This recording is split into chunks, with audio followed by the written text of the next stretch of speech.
This is Machu Picchu. The year is 1450, and you are standing 8,000 feet above the sea, perched precariously on a narrow granite ridge between two raggedy, cloud-piercing peaks.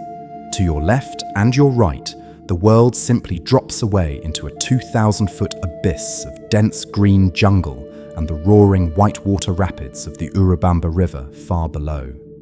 Most people today look at this place and see a silent ruin of grey stone, a mysterious ghost town high in the Andes. But there's more than meets the eye.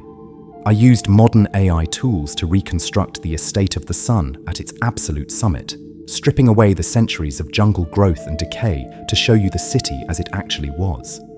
The grey stones you see today were once covered in smooth clay plaster and painted in vibrant earth tones, deep reds, ochres, and bright yellows. The roofless buildings were topped with massive, golden yellow thatched roofs made of ichu grass, some towering 20 feet high, pitched steeply to shed the torrential mountain rains. We are going to move in real close, walk these narrow, dizzying stone steps, and get a feel for how it was being right there. One massive empire, stretching 2,500 miles along the coast of South America, with millions of subjects, all deeply connected to this one impossible mountain retreat. At its heart, this wasn't just a city, it was the private royal estate of the Sapa Inca, the Emperor Pachacuti. He was one of the most brilliant people of the Andes, the man who transformed the Inca from a small local kingdom into the greatest empire the Americas had ever seen. And Machu Picchu was his masterpiece. It was a place for the royal court to escape the cold winters of the capital in Cusco, to hunt, to relax, and most importantly, to commune with the gods. But getting here was the first filter. You didn't just walk up a paved road. You arrived via the Qhapaq Ñan, the Inca road system, a 25,000-mile network of trails carved directly into the sheer cliff faces of the Andes. You would cross terrifying suspension bridges made entirely of woven grass, spanning massive gorges, swaying in the mountain wind, and finally, you would step through the Intihuatana, the Sun Gate. This was the main entrance, and it was designed for one purpose: psychological impact. As you stepped through that gate, the entire estate of Machu Picchu revealed itself all at once below you, framed by the sacred peak of Huayna Picchu. It was a statement of absolute, godlike power over nature. Let's walk down into the city itself, starting with the architecture, because the engineering here defies belief. The Inca didn't have iron tools, they didn't have steel chisels, they didn't even have the wheel or draft animals to pull carts. Yet they built a city out of millions of tons of granite. The architecture here is a style known as Ashlar Masonry. Look closely at the walls of the royal buildings. There is no mortar. There is no mud, no cement, no glue holding this together. These multi-ton granite blocks are carved so perfectly, so precisely, that they fit together like a three-dimensional jigsaw puzzle. You cannot fit a razor blade or a single sheet of paper between these stones today. How did they do it? With unimaginable human labor and sheer patience, they used harder river rocks, pounding and grinding the granite away, millimeter by millimeter. But they didn't just make them flat. They carved the stones with complex, interlocking geometric shapes. And they did this for a very specific, terrifying reason: earthquakes. The Andes are one of the most seismically active regions on Earth. When an earthquake strikes Machu Picchu, these mortarless walls don't crack and shatter like European brick buildings. Instead, the stones dance.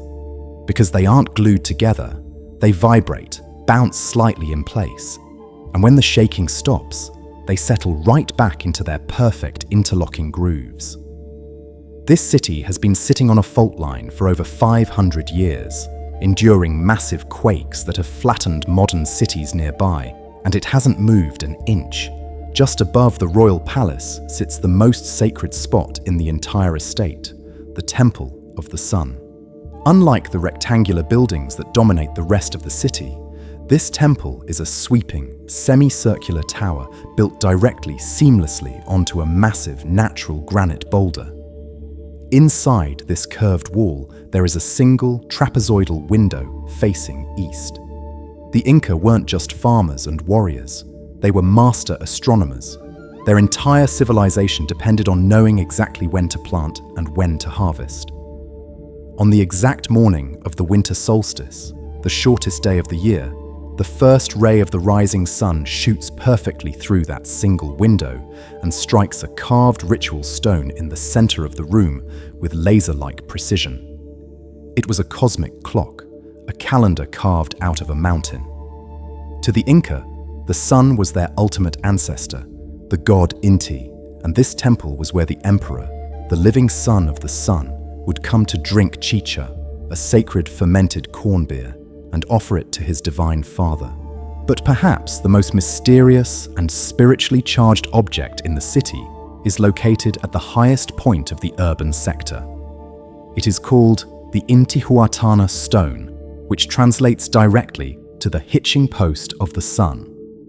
It is a massive, strangely shaped, abstract monolith carved straight out of the mountain's bedrock. It doesn't look like a statue. It looks like a modern art sculpture. The Inca believed that during the winter solstice, as the sun moved further and further away in the sky, they had to symbolically tie or hitch the sun to this stone pillar, using rituals and chants to prevent it from floating away completely and leaving the world in eternal darkness. When you stand next to the Intihuatana and look out, you realize something profound. The angles carved into this stone perfectly mimic the shapes of the sacred mountain peaks, the apus, that surround the city. The Inca didn't build on the mountain. They cooperated with it. They echoed the landscape in their architecture. Now, while the emperor and his priests were busy tying the sun to the earth, the real genius of Machu Picchu was actually hidden completely out of sight. It was beneath their feet. When you look at Machu Picchu, the first thing you notice are the terraces, hundreds and hundreds of them, stepping down the sheer sides of the mountain like a giant green staircase. Most people assumed these were just for growing food, but agriculture was only their secondary purpose. Their primary purpose was keeping the city from sliding off the cliff. Machu Picchu gets over 70 inches of torrential, pounding rain every single year. A stone city built on a steep ridge with that much rainfall should have washed away in a massive mudslide centuries ago. But the Inca were the greatest hydrological engineers of the ancient world. Before they even built the first house, they spent decades preparing the mountain. They built these retaining walls and filled them with very specific layers. At the very bottom, they laid down massive boulders. Above that, smaller rocks. Above that, a layer of gravel and sand. And only at the very top did they bring in rich, dark topsoil from the valley floor below. They essentially turned the entire mountain into a gigantic multi-layered water filter. When the torrential rains hit, the water didn't pool and create mudslides. It drained perfectly through the terraces, slowly feeding the crops and safely exiting the mountain. Today, archaeologists estimate that 60% of the construction effort at Machu Picchu was underground, the invisible city beneath the visible one. And then there's the drinking water. Even though you are sitting 2,500 meters up in the sky, you can hear the constant, soothing sound of running water everywhere in the city. The Inca engineers located a natural, pure water spring high up on the slopes of the neighboring mountain. They built a 750-meter-long stone canal, precisely angled at a 3% grade, to bring that fresh water directly into the urban center of Machu Picchu. But it didn't just dump into a pool, it fed a series of 16 beautifully carved, cascading stone fountains, and the placement of these fountains was deeply tied to the social hierarchy. The very first fountain, receiving the purest, cleanest water directly from the mountain source, was located right inside the private quarters of the Emperor Pachacuti.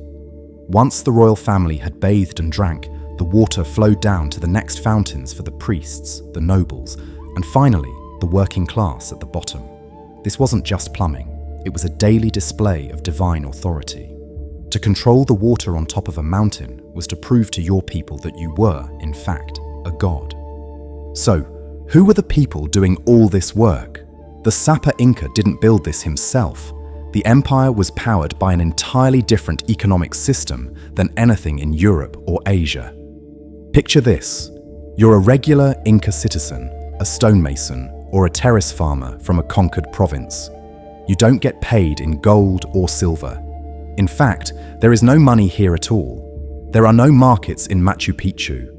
Nobody is buying or selling anything. The Inca Empire was the largest and most complex civilization in human history to function completely without a currency. Instead of paying taxes with money, you paid your taxes with your sweat. It was a system called the Mita, a mandatory labor draft. You would be called upon by the state to spend a few months out of the year building these terrifyingly precise walls, carving the terraces, or serving the royal court. But in exchange for your labor, the empire provided absolutely everything you needed. The state owned all the land, all the llamas, all the crops.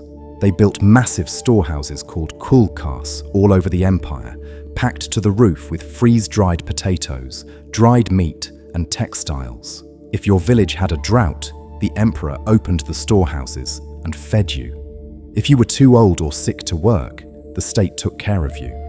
It was a fiercely strict, highly organized, moneyless society where laziness was actually a crime punishable by death, but starvation was virtually eliminated. When you weren't working on the walls, you were probably dealing with textiles. We think of gold and silver as the ultimate wealth, and the Inca had plenty of it. They called gold the sweat of the sun, and silver the tears of the moon.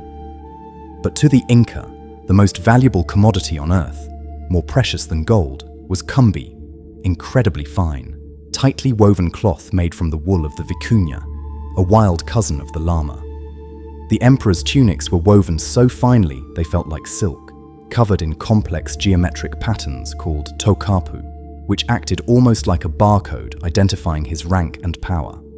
An emperor would only wear a tunic once, and then it was ceremonially burned. And they managed this entire vast, moneyless, million-strong empire without a single written word. No alphabet, no hieroglyphs, no books. If you were an administrator at Machu Picchu and you needed to send a tax record or a military report to the capital in Cusco, you used a quipu. A quipu is a primary cord with dozens, sometimes hundreds, of secondary strings hanging off it, tied with a series of incredibly complex knots. It was basically a three-dimensional binary code. The type of knot, the direction of the spin of the string, the color of the dye, and the placement on the cord all meant something different. A base 10 accounting system that could record census data, inventory of the storehouses, and even, some scholars believe, epic poetry and historical narratives. But a quipu is useless if it just sits there. So, to move information, they used the Chasqui. The Chasqui were elite, highly trained marathon runners. They were stationed at small cabins every few miles along the vast Inca road system. A Chasqui would blow a conch shell trumpet to signal his arrival, sprint at top speed to the next station, hand off the quipu, and recite the oral message to the next runner, who would immediately take off. Using this massive human relay system across the highest, most brutal mountain ranges on Earth, a message could travel 150 miles in a single day. The emperor, sitting right here in the plazas of Machu Picchu, could eat fresh fish caught in the Pacific Ocean that morning, delivered by a continuous chain of sprinting men. As the afternoon shifted to evening, the atmosphere of the city transformed. The Inca were deeply tied to the cycle of life and death, but they didn't view death as an end. They believed in the power of the Malqui, the mummies of their ancestors. When an emperor died, he wasn't buried in the ground and forgotten. His body was carefully freeze-dried in the high mountain air, wrapped in the finest kumbi textiles and seated in a fetal position. These mummies were treated as if they were still alive. They were brought out into the central plaza of Machu Picchu during major festivals. They were offered food, they were offered chicha beer, and their dedicated priests would translate their wishes and advice on political matters. You could literally have a city council meeting where half the attendees were dead. They believed the past was always present, watching over the terrifying drop of the Urubamba Valley. By 8 p.m., the sun has long vanished behind the jagged peaks, and the temperature plummets. The Andes at night are bitterly cold. The city is plunged into darkness, lit only by small fires and the brilliant, blinding glow of the Milky Way, unpolluted by any modern light. But the Inca didn't just look at the stars, they looked at the spaces between them. They tracked the dark constellations, the massive silhouettes of cosmic dust that block the starlight. In those dark patches, they saw a giant celestial llama, a fox, a toad, all rising and setting, telling them exactly when the rains would come and when the dry season would begin. Lying in a stone house with a thick thatch roof, wrapped in alpaca wool, you wouldn't feel isolated.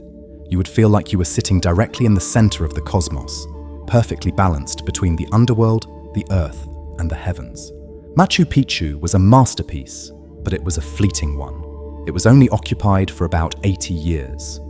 In the 1530s, the Spanish conquistadors arrived in South America, bringing with them steel, horses, and most devastatingly, smallpox.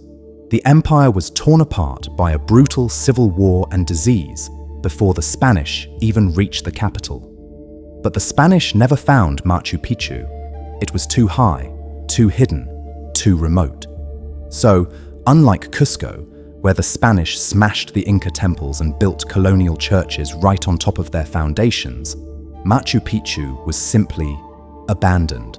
The people walked away. The jungle crept in. Thick vines and moss covered the perfect Ashlar masonry. The golden thatch roofs rotted and collapsed. For nearly 400 years, the estate of the sun slept under a dense canopy of green, known only to a few local Quechua farmers who used the ancient terraces to grow their crops.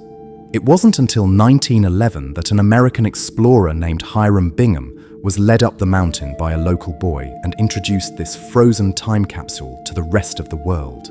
Today, we look at our modern cities with our skyscrapers of glass and steel, and we think we have mastered the environment.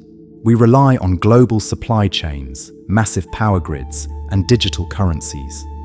But standing here in the reconstructed plazas of Machu Picchu, looking at the stone water channels that still flow perfectly today, looking at terraces that refuse to collapse under torrential rains, and looking at masonry that simply dances during earthquakes, you realize something profound. The Inca solved the ultimate question of survival. How do you build an empire in total harmony with a landscape that actively wants to destroy you? They didn't conquer the mountain. They didn't blow it up with dynamite or pave it over. They listened to it. They molded their city to fit its curves. They built an agricultural and engineering marvel without the wheel, without iron, and without a written alphabet. We are only just beginning to understand how brilliant they really were.